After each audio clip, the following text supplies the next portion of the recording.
नमस्कार, जय हिंद प्यारे साथियों। स्वागत है आप सभी का आपके अपने YouTube चैनल अमन स्टडी पॉइंट में।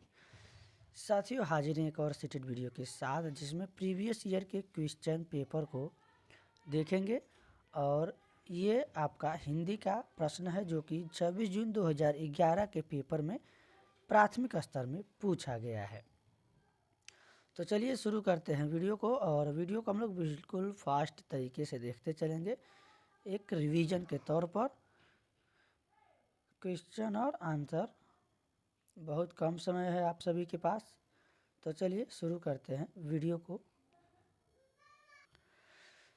तो साथियों, प्रश्न है आप सभी के स्क्रीन पर और पहला प्रश्न आपका ये है कि उपचारात्मक शिक्षण की सफलता निर्भर करती है, यानी किस पर निर्भर करती है।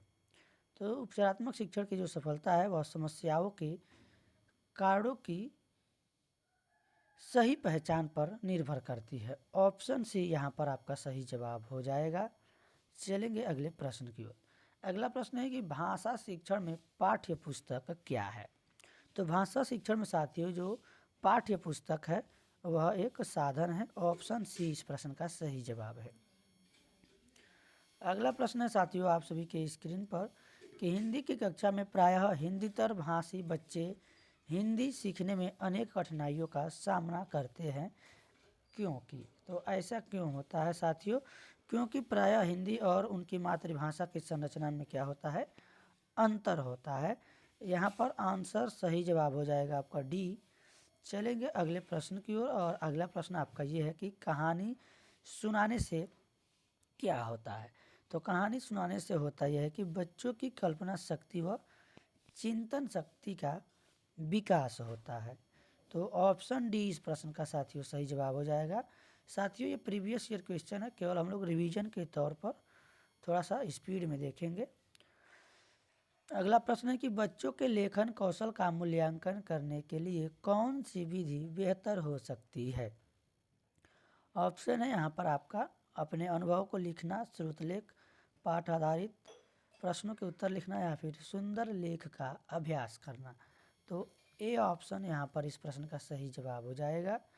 अगला प्रश्न आपका यह है कि बोलना कौशल में महत्वपूर्ण है, यानी बोलना कौशल में क्या महत्वपूर्ण है। तो आपका सही जवाब होगा संदर्भ एवं स्थिति के अनुसार अपनी बात कह सकना। अगला प्रश्न यह साथियों कि एक भाषा शिक्षक के रूप में सबसे बड़ी चुनौती कौन सी है। तो एक भाषा शिक्षक के रूप में सबसे बड़ी चुनौती है साथियों बहुभाषी कक्षा के शिक्षण के लिए उचित रणनीतियाँ तय करना। तो डी ऑप्शन सही जवाब हो जाएगा। अगला प्रश्न है कि एक समावेशी कक्षा में कौन सा कथन भाषा शिक्षण के सिद्धांतों के प्रतिकूल है। तो प्रतिकूल पूछा गया है तो निगेटिव ऑप्शन वाला आंसर लगाएंगे, और अगर अनुकूल पूछा गया होता यानी अनुकूल सकारात्मक तो पॉजिटिव लगाते। तो देखिए व्याकरण को सीखने के लिए शीघ्रता नियम सीखने के लिए बात किया गया है, व्याकरण आया हुआ है यहाँ पर। ऑप्शन हमारा डी के साथ सही जवाब चला जाएगा, तो डी के साथ आंसर लगाएंगे। अगला प्रश्न है साथियों कि एक बहुसांस्कृतिक कक्षा में आप एक शिक्षक के रूप में किस बात को अधिक महत्व देंगे। तो साथियों यहाँ पर इस प्रश्न का सही जवाब होगा ऑप्शन डी, बच्चों को भाषा प्रयोग के अधिक से अधिक क्या करेंगे, अवसर देंगे। अगला प्रश्न है साथियों कि प्राथमिक स्तर पर कौन सा भाषा शिक्षण का उद्देश्य नहीं है, ये बोला गया है। तो नहीं ये पूछा गया, तो जहाँ भी रटना, कंठस्थ करना यानी याद करना, बल देना किसी भी चीज़ पर, ये निगेटिव में होगा। तो नहीं वाला पूछा गया है, तो नहीं वाले के लिए हम आंसर लगाएंगे बी के साथ, वर्णमाला के क्रम को कंठस्थ करना। देखिए कंठस्थ करना, याद करना, रटना, यहाँ पर बी हमारा सही जवाब हो जाएगा इस प्रश्न का। अगला प्रश्न है साथियों कि गृह कार्य के बारे में कौन सा कथन अब उचित है पूछा गया है। तो उचित यानी पॉजिटिव प्रश्न हमारा सकारात्मक है, तो सही जवाब हो जाएगा बच्चों की क्षमताओं स्तर के अनुसार गृह कार्य दिया जाना चाहिए। व्यस्त रखने की बात की गई है, गृह कार्य देने की बात की गई है, तो ये हमारा आंसर नहीं होगा, बी वाला सबसे उचित आंसर होगा। अगला प्रश्न आपका देखिए ये रहा, भाषा के अभिव्यक्तात्मक कौशल कौन से हैं? यानी अभिव्यक्त करने के, तो सुनकर तो अभिव्यक्त नहीं कर सकते, हम उसको ग्रहण करते हैं, तो ये दोनों ऑप्शन नहीं होगा। बोलकर और लिखकर कर सकते हैं, तो हमारा यहाँ पर सही जवाब होगा ऑप्शन बी। चलेंगे अब अगले प्रश्न की और देखेंगे अगले प्रश्न को। अगला प्रश्न आपका ये रहा, कह रहा है कि प्राथमिक स्तर पर बच्चों की भाषा शिक्षा के संदर्भ में निम्नलिखित में से कौन सा कथन असत्य है? तो देखिए असत्य वाली बात आ गई, तो देखिए ऑप्शन सी यहाँ पर बच्चों में की भाषा संकल्पनाओं और विद्यालयों में प्रचलित भाषा परिवेश में विरोधाभास ही सीखने में सहायक होता है। तो विरोधाभास असत्य, ये हमारा ऑप्शन सही जवाब हो जाएगा। और अगला प्रश्न है आपके स्क्रीन पर, भाषा कौशलों के संदर्भ में कौन सा कथन उचित है? विद्यालय में केवल पढ़ना लिखना, देखिए केवल ऑप्शन आ गया, उचित पूछा गया यानी पॉजिटिव है, यहाँ भी केवल आ गया। और भाषा कौशल विकास में अभ्यास की अपेक्षा अधिक नियमों की बात की गई है, तो इसलिए हमारा सी जवाब हो जाएगा सही। भाषा के चारों कौशल परस्पर अंतः संबंधित है, यानी कि ऑप्शन सी के साथ आंसर लगाएंगे। अगला प्रश्न है साथियों आपके स्क्रीन पर कि पाठ में दिए गए चित्रों का क्या उद्देश्य होता है? तो पाठ में दिए गए चित्रों का साथियों उद्देश्य होता है, चित्र जो है अमूर्त संकल्पनाओं को समझने में सहायता करते हैं। क्या करते हैं? सहायता करते हैं। ऑप्शन डी सही जवाब हो जाएगा। अब यहाँ पर पंक्तियाँ दी गई है, कविता की पंक्तियों को पढ़कर सबसे उचित विकल्प को चुनना है।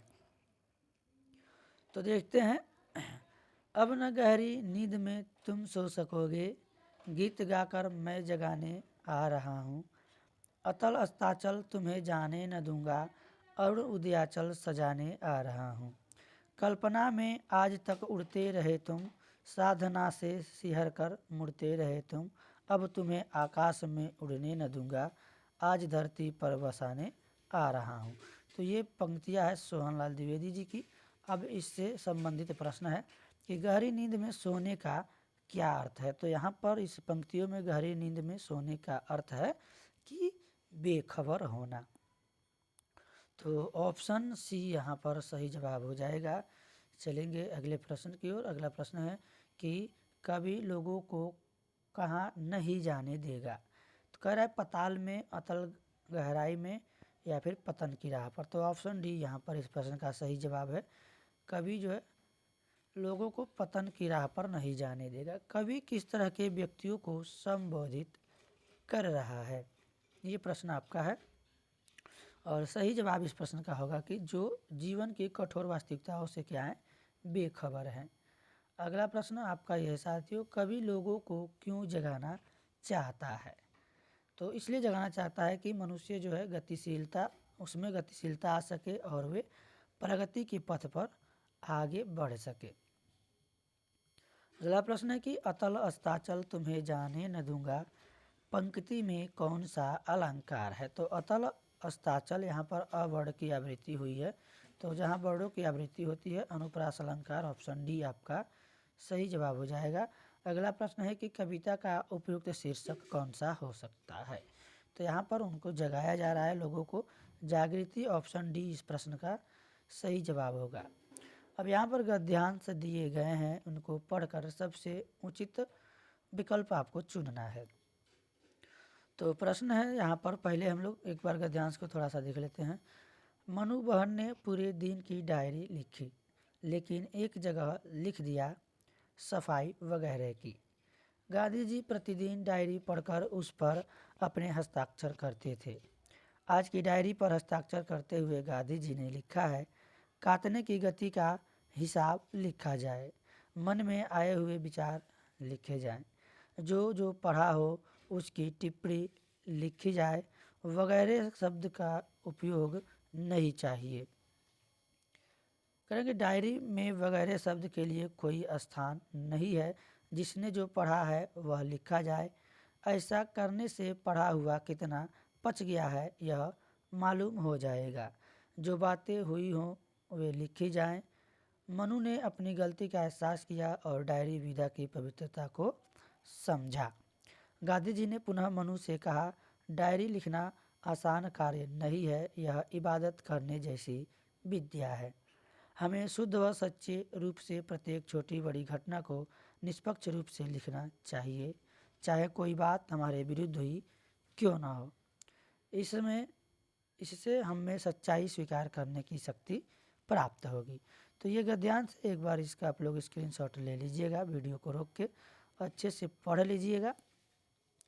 अब हम लोग देखेंगे प्रश्नों को। तो कह रहा है कि मनु को अपनी किस गलती का एहसास हुआ। तो मनु ने जो है उसमें जो गलत शब्द लिखा था, वगैरह शब्द का उपयोग किया था, उन्होंने अपनी डायरी में वगैरह शब्द का प्रयोग किया था। तो इस गलती का एहसास हुआ, ऑप्शन डी सही जवाब हो जाएगा। अगला प्रश्न है, गांधी जी ने वगैरह शब्द पर अपनी आपत्ति क्यों जताई। तो इसलिए जताई क्योंकि जताने का कारण था कि वगैरह शब्द में कार्य और विचार की स्पष्टता नहीं होती है। ऑप्शन सी सही जवाब हो जाएगा। गांधी जी ने डायरी लिखने को इबादत करने जैसा क्यों कहा है। तो क्यों कहा है साथियों, इसलिए कहा है कि दोनों में सच्चाई और ईमानदारी चाहिए। कह रहा है कि डायरी लिखना इसलिए महत्वपूर्ण होता है, यानी क्यों महत्वपूर्ण होता है, इसलिए महत्वपूर्ण होता है कि इसमें व्यक्ति स्वयं का विश्लेषण करता है और स्वयं मूल्यांकन भी करता है। ऑप्शन ए सही जवाब हो जाएगा। अगला प्रश्न है साथियों, गांधी जी प्रतिदिन डायरी पढ़कर क्या करते थे। तो गांधी जी प्रतिदिन डायरी पढ़कर डायरी पर हस्ताक्षर करते थे और यह देखते थे कि व्यक्ति अपने कार्य और विचार में किस दिशा में जा रहा है। तो सी सही जवाब हो जाएगा। चलेंगे अगले प्रश्न की ओर। अगला प्रश्न है, प्रतिदिन शब्द में कौन सा समास है। तो प्रतिदिन शब्द में साथियों यहाँ पर अव्ययी समास, अव्ययी भाव समास हो जाएगा। ऑप्शन बी, जैसे यथासंभव, यथाशक्ति, प्रत्येक, प्रतिधनिक। तो ये जो है इसमें अव्यय जुड़े होते हैं, तो बी के साथ आंसर लगाएंगे। अगला प्रश्न देखेंगे कि पढ़ा हुआ कितना पच गया है, इसका क्या अर्थ है। यानी पढ़ा हुआ कितने हमने आत्मसात कर लिया है। ऑप्शन डी इस प्रश्न का सही जवाब हो जाएगा। और अगला प्रश्न है कि कार्य शब्द का तद्भव रूप बताइए। तो कार्य जैसे काम काज हम लोग कहते हैं, तो कार्य का काज हो जाएगा। ऑप्शन सी इस प्रश्न का सही जवाब। और अगला प्रश्न है कि विचार में एक प्रत्यय लगाकर कौन सा शब्द बनेगा। तो वैचारिक इस प्रश्न का सही जवाब हो जाएगा। Option D. तो साथियों आज की वीडियो में बस इतना ही। अगर वीडियो को पसंद आया हो तो वीडियो को एक बार लाइक और शेयर कर दीजिएगा, और चैनल पर पहली बार हैं तो चैनल को सब्सक्राइब करके बेल नोटिफिकेशन आइकन को प्रेस कर दीजिएगा, ताकि सभी नोटिफिकेशन आप सभी तक पहुंच सके। तो मिलते हैं नेक्स्ट वीडियो में, तब तक के लिए धन्यवाद। जय हिंद।